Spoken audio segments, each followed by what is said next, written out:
출애굽기 14장 21절로 31절 말씀 함께 읽겠습니다.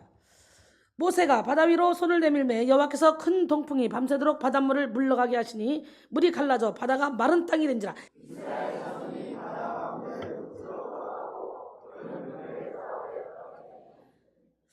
애굽 사람들과 바로의 말들 병거들과 그 마병들이 다 그들의 뒤를 추격하여 바다 가운데로 들어오는지라.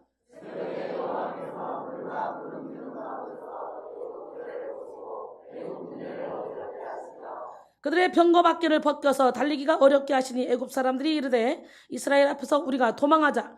여호와가 그들을 위하여 싸워 애굽 사람들을 치는도다.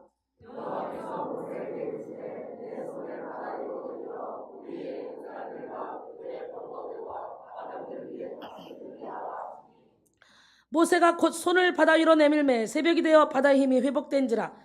애굽 사람들이 물을 거슬러 도망하나 여호와께서 애굽 사람들을 바다 가운데 엎으시니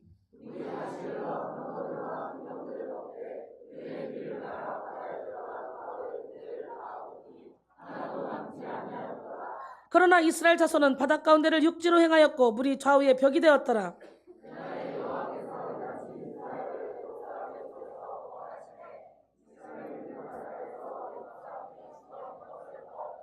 다 같이 이스라엘이 여호와께서 애굽 사람들에게 행하신 그 큰 능력을 보았으므로 백성이 여호와를 경외하며 여호와와 그의 종 모세를 믿었더라. 아멘. 바다가 마른 땅이 된지라. 따라합니다. 시작. 예, 여러분의 인생길 무엇이 가로막고 있습니까? 지금 우리는 두려움과 불안이 만성이 된 그런 시대에 살고 있습니다. 하루가 다르게 급변하는 세상 속에 살아가는 우리는 정치, 경제, 문화, 예술, 사회 전반에서 끊임없이 흘러나오는 비리와 음모, 부정과 부패, 예, 이런 소식을 듣고 있습니다. 언론도 믿을 수 없는 시대 속에서 우리는 무엇이 참인지 무엇이 거짓인지 도대체가 분별하기 어려운 그런 시대에 살고 있습니다. 떨어질 줄 모르는 이 자살률은 절망의 끝을 달리고 있는 대한민국의 현실을 반영하고 있습니다. 13년대 OECD 국가에서 자살률이 우리나라가 제일 많다잖아요. 기가 막히지 않습니까?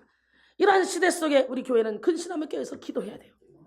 이 마지막 때에 하나님의 뜻을 분별하고 하나님이 기뻐하시는 방법으로 우리는 승리하며 살아야 될 줄 믿습니다. 예, 예수님은 마지막 시대에 우리에게 사람의 미혹을 받지 않도록 주의하라고 말씀하셨어요. 마태복음 24장 4절로 13절까지 쭉 보니까 예수께서 대답하여 이르시되 너희가 사람의 미혹을 받지 않도록 주의하라. 많은 사람이 내 이름으로 와서 이르되 나는 그리스도라 하여 많은 사람을 미혹하리라.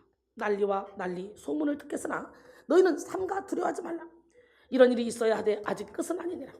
민족이 민족을 나라가 나라를 대적하여 일어나겠고 곳곳에 기근과 지진이 있으리니 이 모든 것은 재난의 시작이니라. 그때에 사람들이 너희를 환난에 넘겨주겠으며 너희를 죽이리니 너희가 내 이름 때문에 모든 민족에게 미움을 받으리라. 아니 예수를 믿으면 잘 돼야 되는데 왜 예수의 이름 때문에 미움을 받을까? 이 세상은 공중것을 잡은 악한 영이 다스리는 세상이기 때문에 우리는 이 세상 가운데 사는 한 예수를 제대로 믿으려면 핍박이 따라오게 돼 있어요. 예수를 제대로 믿지 않고 그냥 썬데이 크리스찬으로 그냥 대충 그냥 파스 붙이듯이 기분 내킬 때 예수님을 찾는다면 그 사람에게는 고난이 없겠지만 우리처럼 생명 걸고 주님을 향해 달려가며 주님 앞에 나의 모든 걸 드리기로 작정하면 그때부터는 세상이 우리를 미워하는 거예요. 그건 당연한 거예요. 핍박이 따르는 거예요. 예수님은 이단이라 그러고 결국은 예수님은 십자가에 못 박혀 죽이기까지 했잖아요. 그렇기 때문에 우리는 이 세상 풍조를 따라가면 안 돼요. 그때 많은 사람이 실족하게 돼요. 예수 이름 때문에 미워하면 많은 사람이 그때 실족한다는 거예요. 이건 참믿음이 아니에요. 알곡이 아니에요. 쭉정이. 실족하게 되어 서로 잡아주고 서로 미워하겠으며 거짓 선자가 많이 일어나 많은 사람을 미혹하겠으며 불법이 성함으로 많은 사람의 사랑이 식어지리라. 그러나 끝까지 견디는 자는 구원을 얻으리라. 이 천국 복음이 모든 민족에게 증언되기 위하여 온 세상에 전파되리니 그제야 끝이 오리라. 그랬어요. 말세의 사탄의 공격은 주로 사람의 미혹을 통해 다가옵니다. 미혹은 언제나 당장에 이익을 주는 것처럼 이렇게 친절함으로 다가옵니다. 또한 지성적 능수능란함으로 나타나는 세련미로 다가옵니다. 그렇기 때문에 미혹의 내용은 진리를 보지 못하게 만드는데요. 많은 사람들이 이 미혹에 넘어가는 거예요. 생명을 살리는 진리, 하나님의 뜻을 이루는 진리를 제쳐두고 민족이 민족을 나라가 나라를 대적하며 내부 분열을 일으키게 하는 것이 바로 미혹입니다. 그렇기 때문에 교회에서도 자꾸 분열이 되고 찢어지고 갈라지고 막 파가 생기고 그렇다면 이건 지금 사탄에게 미혹된 교회죠. 오늘 여러분 모두가 다 예수 그리스도 안에서 하나가 돼서 움직여야 될 줄 믿습니다. 사랑하는 성도 여러분, 마지막 때에 우리는 무엇보다도 진리를 분별하는 능력을 겸비해야 돼요. 서점에 기독교 코너에 꽂혀있는 책이라고 다 믿을 수 있는 책이 아니에요. 아무 책이나 가서 다 읽고 숙지한다고 그게 여러분에게 진리, 생명의 양식이 되는 건 아닙니다. 목사의 타이틀로 설교한다 그래서 다 믿을 수 있는 설교도 아닙니다. 영적인 일은 영적인 것을만 분별할 수 있고 영의 결론은 언제나 생명에 있습니다. 요한일서 4장 1절에 사랑하는 자들아 영을 다 믿지 말고 오직 영들이 하나님께 속하였나 분별하라. 많은 거짓 선자가 세상에 나왔습니다. 그랬어요. 고린도전서 2장 9절로 14절 기록된 바 하나님이 자기를 사랑하는 자들을 위하여 예비하신 모든 것은 눈으로 보지 못하고 귀로 듣지 못하고 사람의 마음으로도 생각하지 못하였던 것 같으니라. 오직 하나님이 성령으로 이것을 우리에게 보이셨으니 성령은 모든 것 곧 하나님의 깊은 것까지도 통달하시느니라. 사람의 일을 사람의 속에 있는 영 외에 누가 알리요? 이와 같이 하나님의 일도 하나님의 영 외에는 아무도 알지 못하느니라. 우리가 세상의 영을 받지 아니하고 오직 하나님께로부터 온 영을 받았으니 이는 우리로 하여금 하나님께서 은혜로 주신 것들을 알게 하려 하심이라. 우리가 이것을 말하거니와 사람의 지혜가 가르친 말로 아니하고 오직 성령께서 가르친 것으로 하니 영적인 일은 영적인 것으로 분별하느니라. 육에 속한 사람은 하나님의 성령의 일들을 받지 아니하나니 이는 그것들이 그에게는 어리석게 보이며 또 그는 그것들을 알 수도 없나니 그러한 일은 영적으로 분별되기 때문이라 그랬어요. 육적인 사람은 영적인 사람과 대조되는 개념으로서 감각적 성질, 자신의 욕구와 격정의 지배를 받는 그런 사람이죠. 그리고 육적인 사람은 성령님을 모르고 성령님의 인도하심을 받지 않기 때문에 하나님을 알지 못하는 자들입니다. 육적인 사람은 하나님 없이 생각하고 자신의 감각과 생각을 더 의지합니다. 육에 속한 사람의 특징은 하나님을 알지 못하기 때문에 성령께서 하시는 그런 일들이 어렸을 것만 보입니다. 그들에게는 세상의 욕심과 유혹을 쫓는 옛사람을 버리는 것이 어리석게 생각되는 것이죠. 그렇기 때문에 교회를 와도 열심히 육신의 정욕, 안목의 정욕, 이생의 자랑을 쫓아가며 살아가는 사람들, 이 사람들은 육적인 그리스도인이라는 거예요. 여러분, 마지막 때의 성도는 자기 영혼을 지킬 수 있는 힘을 겸비해야 됩니다. 이를 위해 영의 눈을 열고 영의 길을 열어야 되며 들은 풍월로 귀만 커지는 진리가 아니라 진짜 생명이 되는 진리를 소유해야 돼요. 예, 문자적으로 아무리 성경을 읽어도요 마음이 완악한 사람은 가려놔서 보이지 않습니다. 이걸 보는 사람이 많지가 않습니다. 여러분, 행복은 여기 있다 저기 있다가 아니고 여러분의 마음속에 있고 하나님은 여기 있다 저기 있다가 아니고 여러분의 마음속에 있습니다. 할렐루야. 정말 여러분, 들은 풍월로 귀만 커지는 그런 신앙인이 되면 안 돼요. 이리 들었던 것이 어느 순간에 가슴으로 확 내려와야 되고 이 가슴으로 내려왔던 것이 어느 순간에 손발로 딱 움직여서 행함이 있는 믿음을 가져야 돼요. 할렐루야. 예, 이를 위해서 우리는 어떻게 돼요? 영의 눈이 열려야 되겠죠. 영의 귀가 열려야 되겠죠. 진리의 영과 미혹의 영을 분별하는 여러분 모두가 되기를 원합니다. 요한일서 4장 4절로 6절 보니까 자녀들아 너희는 하나님께 속하였고 또 그들을 이기었나니 이는 너희 안에 계시니가 세상에 있는 자보다 크심이라. 그들은 세상에 속한 거로 세상에 속한 말을 하며 세상이 그들의 말을 듣느니라. 그러니까 영적인들 아무리 말해도 교회에 다니는 사람이라도 육적인 그리스도인이고 육적인 목사라면 우리의 말이 전혀 들리지 않습니다. 우리가 이상하게 보입니다. 그래서요, 내 영혼은 내가 지켜야 돼. 그래서 여러분은 어떻게 돼요? 철저히 성령의 인도를 받아서 성경을 백독, 천독, 만독 성경에 대해서 통달해야 돼요. 예, 그냥 문자로 통달하는 것이 아니라 성령의 인도를 받아서 성령의 감동으로 성경을 읽어야 돼요. 그러면 보이지 않던 것들이 보입니다. 예, 성경을 몇 천독을 해도요 하나님이 완악한 자에게는 영적인 비밀은 다 감춰놔버려서 다 감춰놨어. 그렇기 때문에 들어보지도 못한 성경 구절을 여기서 저한테 듣는 경우도 많이 있을걸요. 그렇다고 여러분이 안 읽어서 수천 번 읽었잖아. 근데도 영적인 비밀 닫아놓기 때문에 하나님이 문자로만 읽고 지나가 버리기 때문에 오늘 확 성경을 보는 눈이 열리길 원합니다. 할렐루야. 우리는 하나님께 속하였으니 하나님을 아는 자는 우리의 말을 듣고 하나님께 속하지 아니한 자는 우리의 말을 듣지 아니하나니 진리의 영과 미혹의 영을 이로써 아느니라 그랬어요. 요한복음 15장 18절로 19절 보니까 세상이 너희를 미워하면 너희보다 먼저 나를 미워한 줄 알라. 너희가 세상에 속하였으면 세상이 자기 것을 사랑할 것이나 너희는 세상에 속한 자가 아니요 도리어 내가 너희를 세상에서 택하였기 때문에 세상이 너희를 미워하느니라 그랬어요. 요한복음 16장 33절에 이것을 너희에게 이루는 것은 너희로 내 안에서 평안을 누리게 하려 함이라. 세상에서는 너희가 환난을 당하나 담대하라. 내가 세상을 이겼노라 그랬어요. 할렐루야. 사랑하는 성도 여러분, 이 어둡고 혼란한 세상 가운데 우리는 하나님을 바라봄으로 승리해야 합니다. 우리가 예수님을 주인으로 모시면 어떤 상황 가운데서 우리는 절망하지 않습니다. 누가 우리를 그리스도의 사랑에서 끊으려 환난이나 공고나 박해나 기근이나 적시나 위험이나 가리라. 사망이나 생명이나 천사들이나 권세자들이 현재나 장래나 능력이나 높음이나 기쁨이나 다른 어떤 피조물도 우리를 우리 구주 예수 그리스도 안에는 하나님의 사랑에서 끊을 수 없다고 로마서 8장 35절로 39절은 말씀하시잖아요. 우리 인간은 한 치 앞을 내다볼 수 없지만 하나님은 모든 것을 아시고 모든 것을 초월하십니다. 사람은 뒤에 쫓아오는 적을 피해서 길을 가다가 바다를 만나면 절망합니다. 진퇴양난의 상황에서 어쩔 줄 몰라 합니다. 하지만 하나님은 바다 가운데 길을 내시고 큰 물 가운데 지름길을 내십니다. 이사야 43장 16절로 17절 보니까 나 여호와가 이같이 말하노라. 바다 가운데 길을, 큰 물 가운데 지름길을 내고 병거와 말과 군대의 용사를 이끌어내어 그 일이 일시에 엎드러져 일어나지 못하고 소멸하기를 꺼져가는 등불 같게 하였느니라 그랬어요. 그러므로 우리는 어떤 상황 속에서도 광야의 길을 내고 사막의 강을 만드시는 하나님만 바라봐야 됩니다. 그리고 더욱 하나님을 찬송하는 일에 몰두해야 됩니다. 이사야 43장 19절로 20절 보라, 내가 새 일을 행하리니 이제 나타낼 것이라. 너희가 그것을 알지 못하겠느냐? 반드시 내가 광야의 길을 사막의 강을 내리니 장차 들짐승 곧 승냥이와 타조도 나를 존경할 것은 내가 광야의 물을 사막의 강을 내어 내 백성 내가 택한 자에게 마시게 할 것입니다. 이 백성은 내가 나를 위하여 전하니 나를 찬송하게 하렵니다. 할렐루야. 인생이 어렵고 시대가 악할수록 우리는 모이기를 피하는 세상 풍조를 따르지 말고 더욱더 예배에 힘써야 됩니다. 주의 뜻을 이루며 살아가야 됩니다.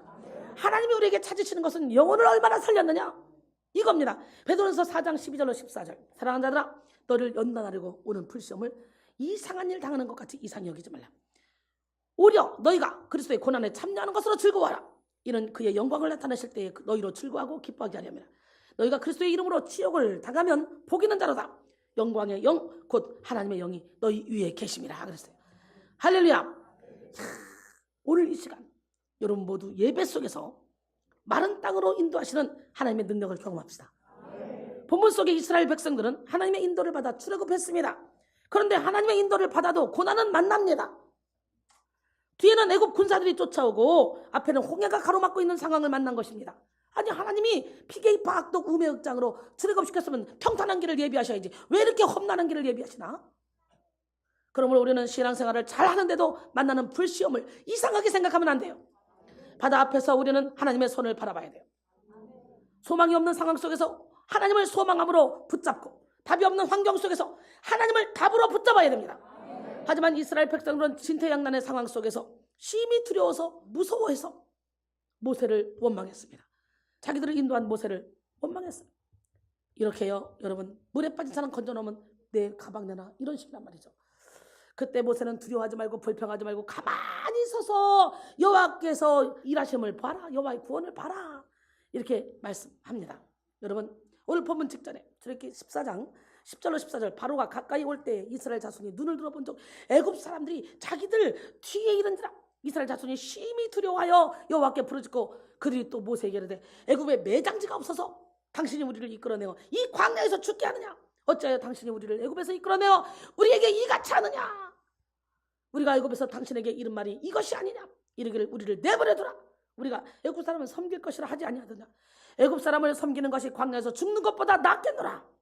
모세가 백성에게 이르되 너희는 두려워하지 말고 가만히 서서 여호와께서 오늘 너희를 위하여 행하시는 구원을 보라. 오늘 본 애굽 사람을 영원히 다시 보지 아니하리라. 여호와께서 너희를 위하여 싸우시리니 너희는 가만히 있을지어다. 바다를 만난 사람들은 기껏 해봐야 바다를 배에 띄울 생각밖에 안 하겠죠. 그리고 그 배를 만들기 위해서 인력, 자원, 시간을 계산하며 골치 아파할 것입니다. 하지만 하나님은요 차원이 다른 생각을 하십니다. 하나님은 그 누구도 상상해보지 못할 방법을 사용해서 바다를 마른 땅이 되도록 하셨습니다.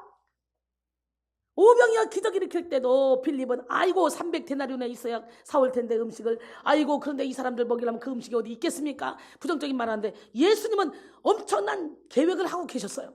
그런 것처럼 똑같아요. 지금 하나님은 그 누구도 상상하지 못한 방법을 써서 마른 땅이 되도록 한 것처럼 예수님도 누구도 상상하지 못한 그 방법을 써서 오병이어의 기적을 일으키잖아요. 우리는 그 기적의 주인공이 돼야 돼요. 그러므로 우리는 하나님의 역사를 제한하면 안 됩니다. 하나님 앞에는 한계가 없습니다. 우리가 하나님을 주인으로 삼고 살아가면 우리도 한계가 없습니다. 가장 아름답게 인도해 주십니다. 할렐루야. 그러므로 우리는 모든 인간적인 생각을 십자가에 못 박아야 됩니다. 인간적인 생각은 부정적인 생각이요 제한적인 생각입니다. 오늘 예수 이름으로 부정적인 생각, 제한적인 생각 예수님으로 떠나갈지어다. 내 머리에 자꾸 부정적인 생각이 들 때 예수님을 몰아내야지. 아멘 단하고 입 딱 다물고 그러면 부정적인 생각이 여러분을 계속 끌고 갑니다. 오늘 예수 이름으로 입을 벌려 아멘 할 때 여러분 영혼을 끄는 결박이 풀어질 줄로 믿습니다. 예, 로마서 8장 5절로 7절 육신을 따른 자는 육신의 일을 영을 따른 자는 영의 일을 생각하니 육신의 생각은 사망이요 영의 생각은 생명과 평안이니라. 육신의 생각을 하나님과 원수가 되나니 이는 하나님의 법에 굴복하지 아니할 뿐만 아니라 할 수도 없습니다. 여러분, 하나님을 전능하신 하나님이라고 부르면서도 자꾸만 홍해를 위해서 배를 달라고 고집부리는 것은 인간적인 생각입니다. 우리는 내 방법, 내 계획을 뛰어넘어 역사하시는 하나님 앞에 우리의 모든 생각을 다 깨뜨려야 됩니다. 하나님은 바다를 마른 땅으로 만드시고 그 마른 땅으로 하여금 지름길이 되게 하십니다. 우리가 생각할 수 있는 정상적인 경로보다 훨씬 더 빠른 길을 열어주시겠다는 것입니다. 하나님은 모세에게 지팡이를 들고 손을 바다로 내밀어 그것이 갈라지게 하라고 말씀하셨어요. 출애굽기 14장 15절로 16절 여호와께서 모세에게 이르시되 너는 어찌하여 내게 부르짖느냐. 이스라엘 자손에게 명령하여 앞으로 나아가게 하고 지팡이를 들고 손을 바다 위로 내밀어 그것이 갈라지게 하라. 이스라엘 자손이 바다 가운데서 마른 땅으로 행하리라 그랬어요. 그것으로 갈라지게 하라. 이걸 직역하면 너는 그것을 쪼개라 이 뜻입니다. 원형 백하에후의 기본형 빡하는 쪼개다, 열다라는 의미가 있습니다. 예, 이 말은 홍해바다를 둘로 완전히 갈라지게 하라는 명령이죠. 홍해를 가르는 능력은 하나님께로부터 온 것입니다. 홍해는 하나님께서 강한 바람을 사용하여 바다를 갈라지게 하신 것인데 더 깊은 의미로 해석해보면 모세가 지팡이를 든 손을 바다 위로 내밀고 있는 것만이 아니라 바닷물을 가르는 행위까지 모세에게 속해 있음을 나타냅니다. 이는 홍해를 가르는 일이 하나님의 능력에 의한 것일지라도 기적을 나타내는 통로는 하나님의 대리자인 모세에게 속한 것임을 깊이 나타내는 것입니다. 민수기 6장 22절로 27절 여호와께서 모세에게 말씀하여 이르시되 아론과 그의 아들들에게 말하여 이르기를 너희는 이스라엘 자손을 위하여 이렇게 축복하여 이르되 여호와는 내게 복을 주시며 너를 지키시기를 원하며 여호와는 그 얼굴을 내게로 비추사 은혜 베푸시기를 원하며 여호와는 그 얼굴을 내게로 향하여서 평강 주시기를 원하노라 할지니라 하라. 그들은 이같이 내 이름으로 이스라엘 자손에게 축복할지니 내가 그들에게 복을 주리라 그랬어요. 이렇게 하나님이 직접 축복을 주면 되는데 주의 종들을 통해서 축복을 주겠다고 약속하시죠. 사람을 통해 역사하시는 하나님은 모세에게 홍해를 가르는 능력을 부여해서 홍해를 가르셨습니다. 출애굽기 14장 21절로 22절 오늘 본문이죠. 모세가 바다 위로 손을 내밀매 여호와께서 큰 동품이 밤새도록 바닷물을 물러가게 하시니 물이 갈라져 바다가 마른 땅이 된지라. 이스라엘 자손이 바다 가운데를 육지로 걸어가고 물은 그들의 좌우에 벽이 됐다 그러죠. 육지로 번역된 바수아는 의역해보면 수분을 지닌 물체가 수분이 없어서 마르다라는 의미를 가지고 있습니다. 따라서 홍해가 갈라진 땅은 육지가 아니라 마른 땅으로 이해할 수 있습니다. 이 말 속에는 택하신 이스라엘 백성들을 안전하게 인도하시려는 놀라운 하나님의 사랑과 보살핌이 이렇게 표현되어 있습니다. 홍해 바다의 깊은 바닷속 한가운데를 상상해보면 원래 물이 깊이 잠겼던 부분은 어때요? 개펄이나 진펄, 수렁과 같이 사람이 걷기에 힘든 땅이잖아요. 그런데 하나님은 지금 그것이 마른 땅이 될 것이라는 거예요. 이스라엘 백성들과 어린아이들이 가축들과 짐을 실은 이 수레들이 안전하게 쉽게 건널 수 있도록 하나님이 초자연적인 은혜로 역사하신다는 것입니다. 마른 땅은 창조시에 분리된 마른 땅과 같은 단어로 사용됐습니다. 창세기에서 마른 땅은 생명체들이 새로운 삶을 시작하는 장소였습니다. 이는 이스라엘 자손은 바다 가운데 난 그런 마른 땅을 통해서 하나님의 백성으로 새롭게 태어남을 의미합니다. 이렇게 하나님은 바다를 가르고 그 가운데 마른 땅을 다시 창조하심으로 이스라엘 백성들을 인도하셨습니다. 오늘 여러분 모두가 이렇게 바다를 마른 땅으로 만드시는 하나님을 만나기를 소원합니다. 바다를 마른 땅으로 만드시는 하나님을 신뢰하는 사람은요 범사에 감사하며 살아갑니다. 항상 기뻐하며 살아갑니다. 쉬지 않고 기도하며 살아갑니다. 내 뜻대로 되지 않을 때, 예측하지 못한 일이 벌어졌을 때 더욱더 감사하며 살아갑니다. 왜냐? 예수 안에 있는 사람은 모든 것이 다 하나님의 섭리 가운데 있다는 걸 알기 때문에. 로마서 8장 28절에 우리가 알거니와 하나님을 사랑한 자 곧 그 뜻대로 부르심을 받은 자들은 모든 것이 합력하여 선을 이루느니라. 고린도서 1장 8절로 9절 사도 바울이 말하죠. 형제들아 내가 아시아에서 당한 환난을 너희가 모르기를 원하지 아니하노니 힘에 겹도록 심한 고난을 당할 살 소망까지 끊어지고 우리는 마치 우리 자신이 사형 선고를 받은 줄 알았으니 이는 우리로 자기를 의지하지 말고 오직 죽은 자를 다시 살리시는 하나님만 의지하게 하십니다. 그리고 고린도전서 4장 9절에 보니까 하나님이 우리를 저 끝으로 해줬다는 거예요. 그래서 천사와 사람에게 구경거리가 되겠다는 거예요. 하나님의 사랑하는 사도 바울 일행도 구경거리가 됐던 적이 있어요. 그러나 우리 하나님은 이렇게 우리를 처저히 낮추시는 이유가 다른 게 아니에요. 단 하나님 한 분만 의지해서 하나님이 우리를 통해 일하시도록 우리 자신을 온전히 맡기게 하기 위해서. 그렇기 때문에 하나님의 섭리 가운데 있다는 거예요. 예수 믿는 사람 모두는 죽음이 와도 그것도 하나님의 섭리 가운데 있는 거예요. 하나님은 우리 인생에 홍해를 허락하시고 그 홍해를 마른 땅으로 만들어서 더 빨리 가게 하십니다. 또한 광풍을 허락하시고 그로 인해 소원의 항구로 가게 하십니다. 시편 107편 25절로 30절 보니까 여호와께서 명하신즉 광풍이 일어나서 바다 물결을 일으키는도다. 저희가 하늘에 올랐다가 깊은 곳에 내리니 그 위험을 인하여 그 영혼이 녹는도다.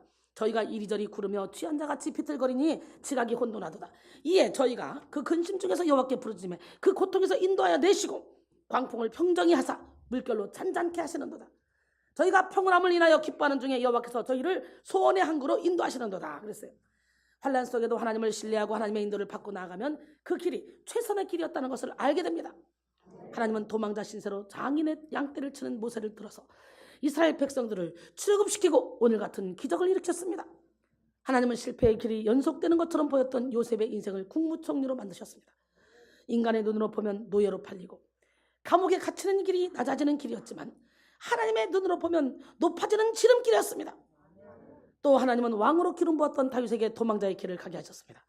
적군의 진영까지 도망가서 미친 채를 해야 했던 그런 다윗의 길은 육의 눈으로 보면 낮아지는 길이었지만 하나님의 관점에서는 통일 이스라엘 국왕이 되는 그런 길이었다. 하나님이 열어주시는 길은 뭐냐?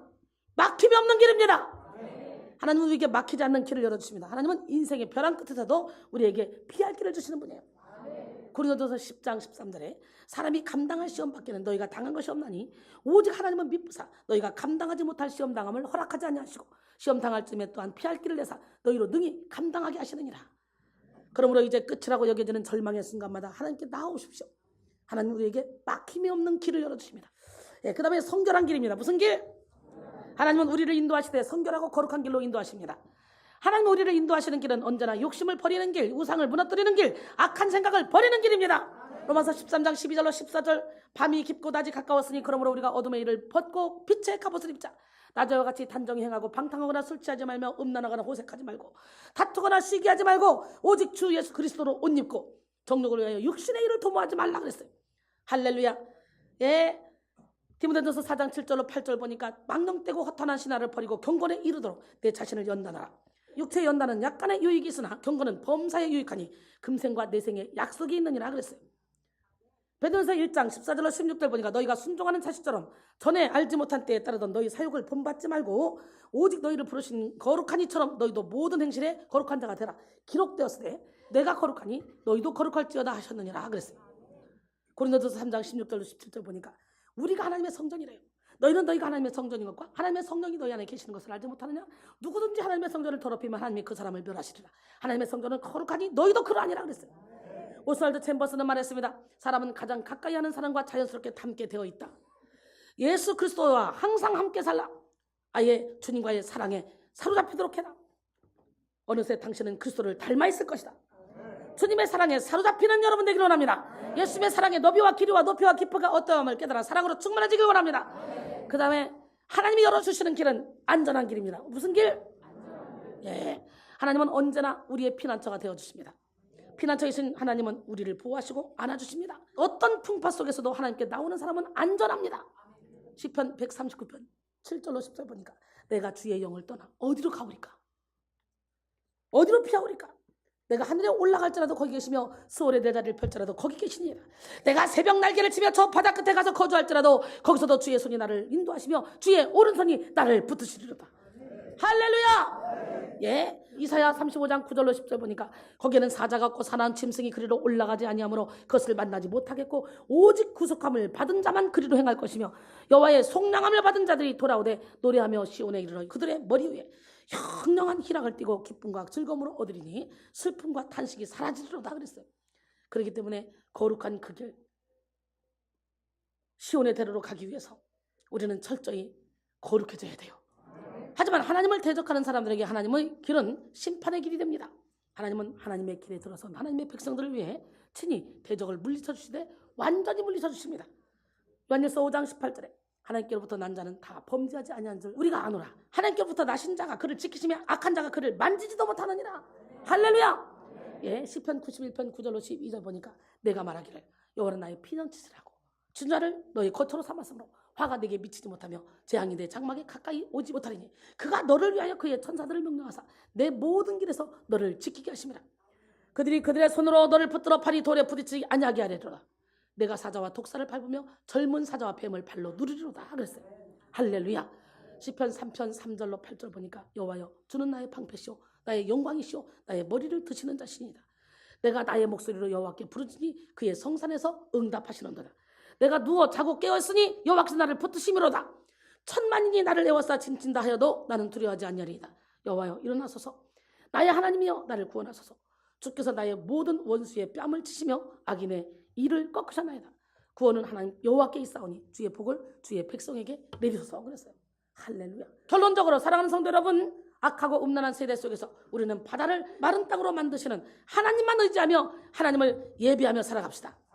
우리의 생각을 초월하는 하나님의 선하신 역사를 기대합시다. 하나님은 하나님만을 의지하여 자기 길을 버리고 하나님의 길로 나오는 사람들을 막힘없는 길, 성결한 길, 안전한 길로 인도해 주십니다. 이 시간 여러분 모두가 바다를 마른 땅으로 만드시는 하나님의 역사를 경험하고 모든 문제를 뛰어넘어 최고의 길을 열어주시는 성령의 인도를 받아 주님의 뜻을 이루고 승리하시기를 주님의 이름으로 축원합니다. 옆 사람으로 우리는 승리했습니다. 하나님은 당신을 사랑하십니다. 하나님은 살아계십니다. 전능하신 나의 주 하나님 찬송 한번 하고 이 시간에 잠시 기도합니다. 전능하신 나의 주 하나님은 눈치 못하실 일 전혀 없네. 우리의 모든 간구도 우리의 모든 생각도 우리의 모든 꿈과 모든 소망도 신실하신 나의 주 하나님은 우리의 모든 괴로움 바꿀 수 있네. 불가능한 일 행하시고 죽은 자를 일으키시니 그를 이길 자 아무도 없네. 주의 말씀 의지하여 깊은 곳에 금을 던져 오늘 그가 놀라운 일을 이루시는 것 보라. 주의 말씀 의지하여 믿음으로 금을 던져 믿는 자에게 눈치 못함 없네.